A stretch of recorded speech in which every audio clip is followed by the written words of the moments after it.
से रंगबो की पीछे से डलबोगे, आगे से रंगबो की पीछे से डलबोगे। रंगबो कहाँ कहाँ छोड़ी तू बोलगे, डोलिया के नीचे देवो करी हो लगे, पिचकारी से छोड़ी करी देवो हो लगे। आगे से रंगबो की पीछे से डलबोगे, आगे से रंगबो की पीछे से डलबोगे। रंगबो कहाँ कहाँ छोड़ी तू बोलगे, डोलिया के नीचे देवो करी हो लगे, पिचकारी से करी देवो छोड़ी हो लगे।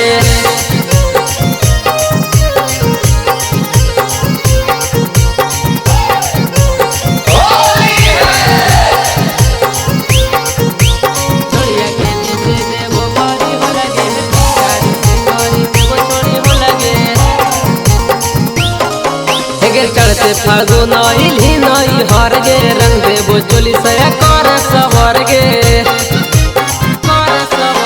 चढ़ते फागुन इल्ही नई हर गे, रंग देवो चोली सया कर सवर गे।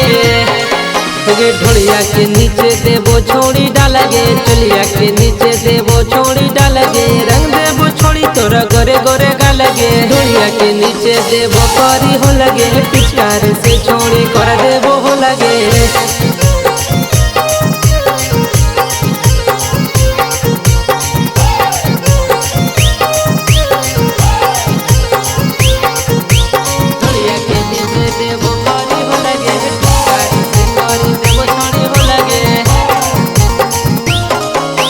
भर फागुन छोड़ी रंगे देना चोली, चले न छोड़ी गे यही रटोली।